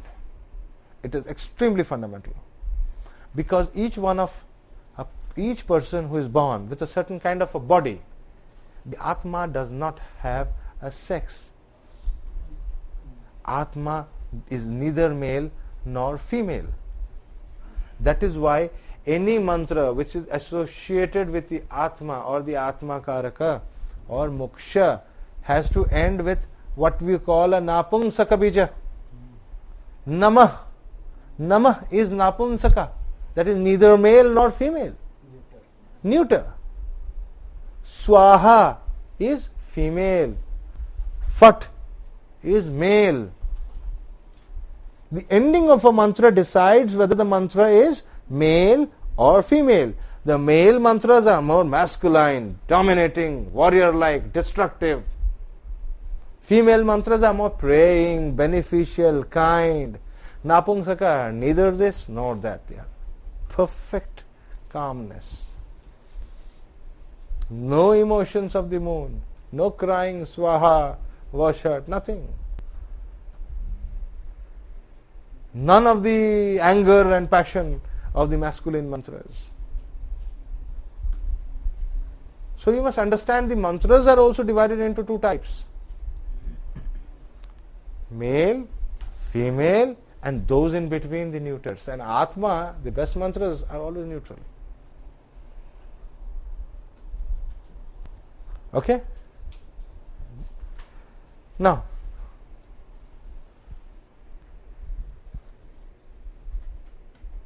when we say that the right hand side should be male, sun, ruled by the sun, let us take Aries. The first half is ruled by the sun. So if in a male chart, if we were to make a male chart and we were to find a planet in the sign of the sun, let's say in the first 15 degrees in Aries, let us say in a sign Saturn is in the first 15 degrees of Aries ascendant, what will you say? What do you see? What will this Saturn do? Pardon? True, it will obstruct. It will obstruct the person from doing any work. But let us say he were to affect the health, then which part of the head will it affect? Right side of everybody? Depends upon the sex. Depends on the sex. Right side of male horoscopes, left side of female horoscopes.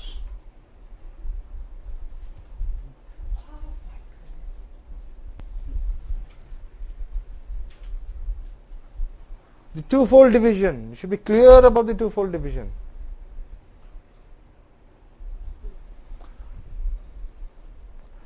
Let us say somebody has Saturn in Capricorn. Male chart, Saturn in Capricorn in 26 degrees. What will it affect? Right side. Right side? Which part? What will affect right side? Knee. Right knee. 10th house? Yes. 10th house is what? Knees? Right knee? It's a male chart. Right side. Okay? Okay. Now what happens in a male chart if a female sign is rising? You just now said for Aries rising, a male chart, male sign rising. So it all fitted. And Capricorn in the 10th house has Saturn in a Leo, in a Sun's Hora. Sun half, 26 degrees is Sun half in Capricorn. We keep the Saturn and Sun half fixed And now we see what happens if a male, instead of being born in a male sign, is born in a female sign. Let's say he's born in Pisces. Then what happens? It will still be right? You were rubbing up against it. Okay? Come on, will it be the same thing? This is precisely what I want you to think and give me an answer tomorrow with at least 2 examples from your own life, your own chart, or somebody else's chart.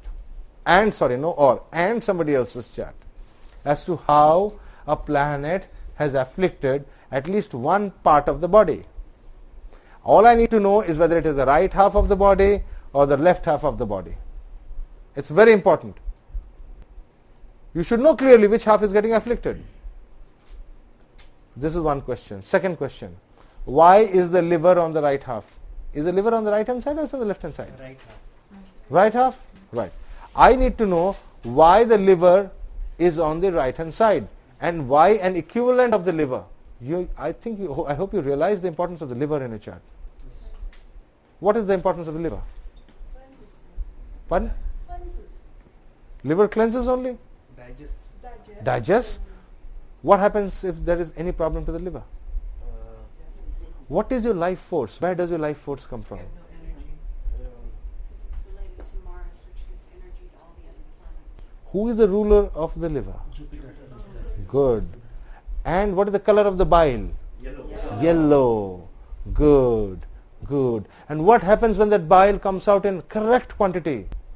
It digests all the food. And what happens when all the food is digested? You have tremendous energy and life force. Who are the enemies of the liver? Rahu and Saturn and Mars. Mars is against. Pardon? I'll do a chart tomorrow to explain this to you when you do this homework. I'll also do my homework and come. Come on. When I give in an advanced class, it's interactive. You do homework, I'll also do homework, and then we'll exchange our notes and we'll see who has done right. Okay? So you need to work on 2 charts and understand. Secondly, I need you to understand 2 things. Functioning of the liver, which is an organ only on the right hand side. It's not on the left hand side. Functioning of the heart, an organ which is only on the left hand side, not on the right hand side. Is there any such other organ which is on one side? The spleen is on which side? On the left side. Spleen is on the left hand side and not on the right hand side. Any other organ? No more. Stomach is on one side? Pardon? Stomach is paired with the spleen on the left side. Stomach is what? Paired with the spleen on On the left hand side. But the stomach has also got a portion on the left hand side. Yeah. Stomach I thought was always on both sides with more pressure on the right. Yeah. It's got more pressure. It's on the left. On the left? On the left. The And bag is on where the are the intestines? The first part of the intestine is on the right, underneath the liver. Yeah. No. When we talk of stomach, are we talking of just the stomach or are we including the intestines with it? You are not including the stomach. In which house would you put the intestines? 6th house. Virgo? Very good. Stomach? 5th house. 4th house. Leo. 5th house, Leo. Okay. Study the 5th house and 6th houses very carefully and place parts in each one of them. I'd like to be very clear on this. And who is on the right hand side and who is on the left hand side, who is on which hora. Be very clear about this part. So that we know exactly as to whether it is an emotional part or whether it is one that is purely dependent upon the day-to-day functioning and exercise. By exercising, you don't keep your heart intact. By keeping your emotions under control, you keep your heart intact. It's very important. Yeah, sometimes people have excellent heart. One bad emotion, one shock and it's gone. Liver, n number of shocks, he's not bothered.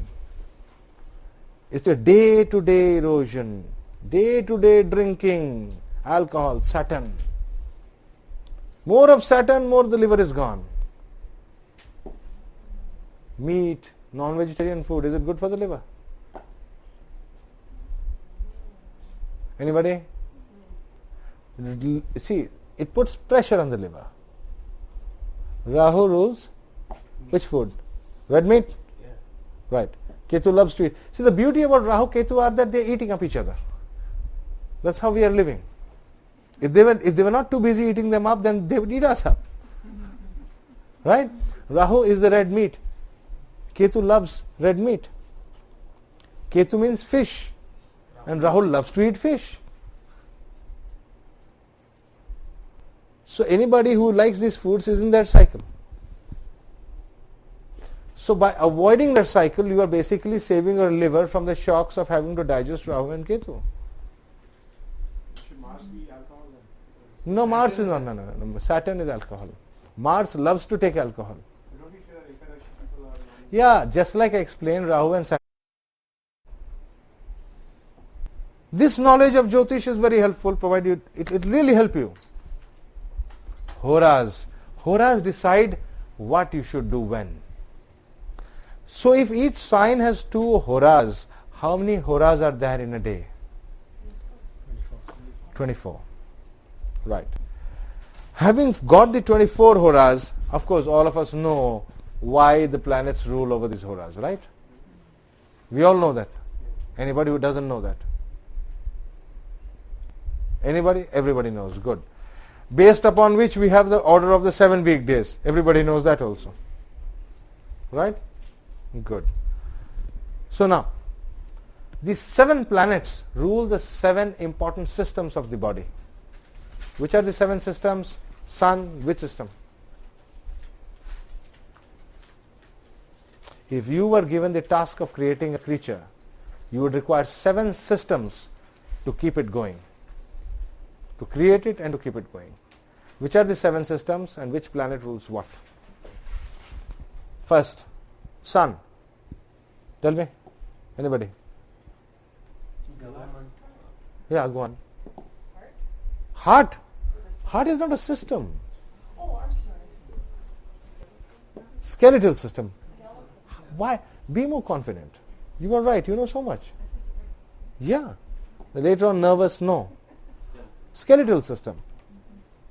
The entire bones, bony structure. First thing that you need to do if you want to create a man is to first create a bony structure. After that, what will you do? Wire him up so that there is a nice flow of communication. There's a nice system by which fluids can go from one end to the other and you can transport things over. The what system? The circulatory system. That is the moon. The moon rules the circulatory system. After that, Nervous system, I would suspect. yeah, you can have the nervous system also, especially you can have the nerves going to different parts. But nerves, what will you do with the nerves? What do the nerves do? You don't need nerves to move the bones. So you need to have the muscular system. You need to, after having got the skeleton and after having mapped all the places where the blood should be flowing, next is you pad it up with muscles. Put some mud here, put some mud there and say, okay, this guy is good. He needs a good biceps. Okay, put some biceps over there, then I can call him Narayan. A lot of biceps he's got.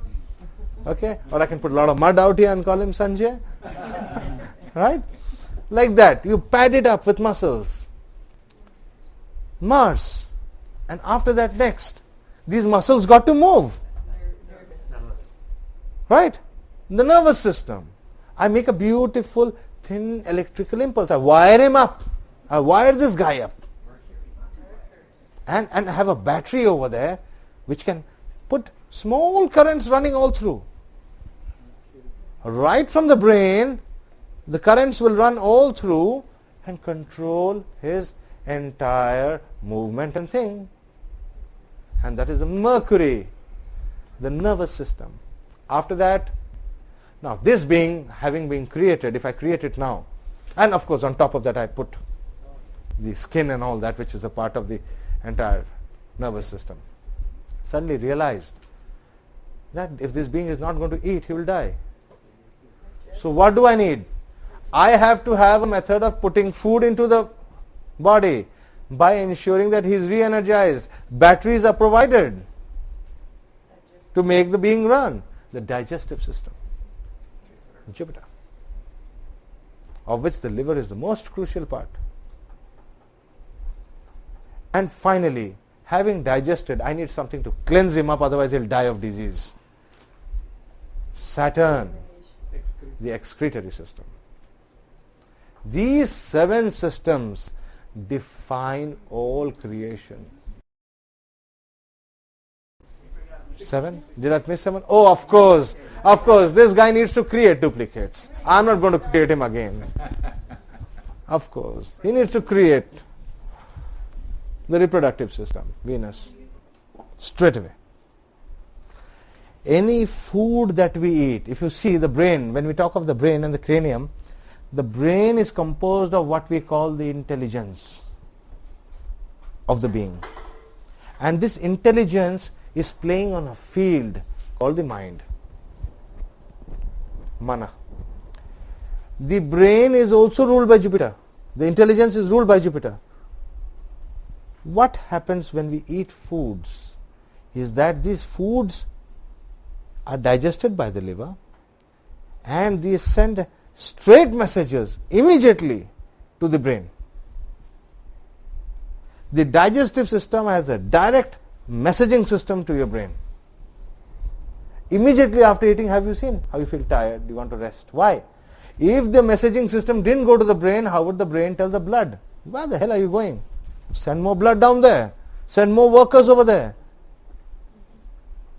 So the blood has to rush more of its blood molecules or workers to the stomach area to do more work.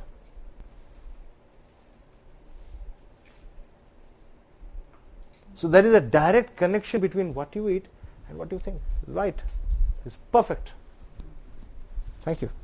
Where does the respiratory system fit in? Tell me, what does the respiratory system do? What do you do? Breathing. What is that? What is that? What is that? What is that? What are you eating or not? Right. So is it a digestive system? Right. What is happening? Okay. So what?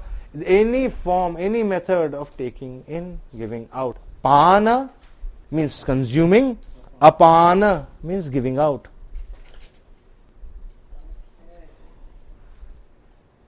Pana is to consume. So did it split up then, or is it in the Saturn? Pardon? So do you split the function of that? Or? Of course functions are split. So Pana is with Jupiter and Of course. Is this a part of the circulatory system or is it a part of the digestive and the excretory system? Both. Yeah. Not the circulatory. Be clear about it. The circulatory system, you see, as soon as the thing goes inside, Jupiter digests the air and takes 2 things from it. One is the prana, other is the oxygen. It harvests these 2 things. Oxygen is given to the blood and the pranas are given to the blood. These pranas and oxygen together go to each and every molecule through the glucose. Correct, Prabhu? Am I being clear on this? These are very basic. What is the time?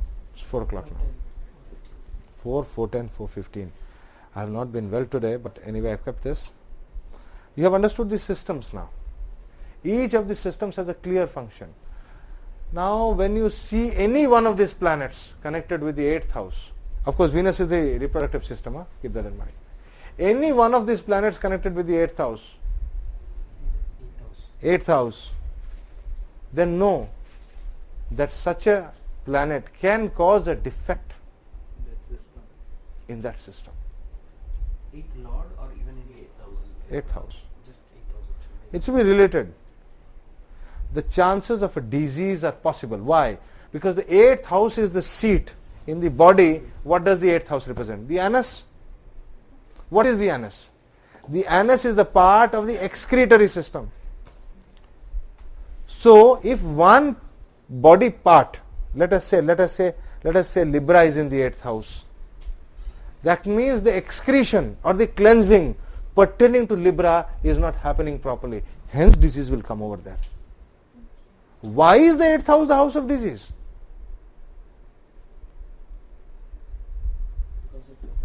Eighth house is the house from which the gross material is cleaned. When this house is associated with any sign, say it is associated with Libra, say its Lord is associated with Cancer. If the Lord of the 8th house is associated with Cancer, that means the gross cleansing. Why? 8th house is Saturn, Karaka, significator Saturn. The gross cleansing related to Cancer, chest, is not taking place, hence disease will come over here. Is that because the 8th house is an interruption? Pardon? Is that because the 8th house represents an interruption in whatever it deals with? No, not because of that. Because Saturn, the natural cleaner, the excretory systems, the god of the excretory system, he is the Karaka, significator of the 8th house. The entire cleansing he does through the 8th house. A beneficial, good 8th house is the greatest blessing in any horoscope. No disease. And the entire yoga, when you read Patanjali and yogas like this young man here is doing, they are constantly working at cleaning the body. They keep cleaning the body. They drink lots of hot water, vomit it out, ama comes out. They clean the internal system. The more you clean, no disease. No disease means no disease. At 95, my guru and my uncle would say, I think I can still walk to Puri from Bhubaneswar. 60 miles he could walk. And he walked straight. Intelligence as sharp, very alert. From where did that come? He would do small things. He would take oil, rub it over here. He says, always dirt accumulates in the joints. Oil the joints and clean the dirt. It may not be visible. Oil your joints every day. And do you know, he would put a little bit of oil, say a mantra, and he would clean his eyes. It burns. He said, do that. Your sight will never become bad because you have not cleaned your eyesight. You dare not do it. With the Gayatri, he would do it. It seems more important. Of course, any planets in the 8th are going to aspect the 2nd, but the 2nd is where all the impurities go in. Yeah. So it seems like that would be the beginning. The point is, what do you define as an impurity? Well, it's like the drinking, eating meat, and all that is going in 2nd. See, anything, Out the 8th. that is an exercise that they are going to do today. They are going to define what is a good food and what is a bad food based upon what is the digestive system. If your digestive system can digest this TV, for heaven's sake, eat it. I got no problems. If you cannot digest the TV, it's foolish to try to eat it. All I am telling you to study it for yourself. Jupiter is a significator. The main guy who's working out there to digest it is Jupiter, the great liver. The life force is coming from there. And how much of a strain? Which foods are good for you? Which foods directly give energy to your brain? Have you seen people who eat sweet immediately get energy in the brain? If I am tired, I just take a glass of water, put some sweet or sugar or something, and just 5 minutes I have energy again. Sugar goes straight to the brain as glucose. In this manner, please study, and we can discuss this tomorrow. We will have 1 hour of discussion tomorrow morning, first, before I give you another lecture on what the next subject will be. Again, the day after tomorrow, we'll do like that. Okay? I think I should now leave about half an hour for you all to discuss amongst yourselves and ask questions. Thank you. I'll wait.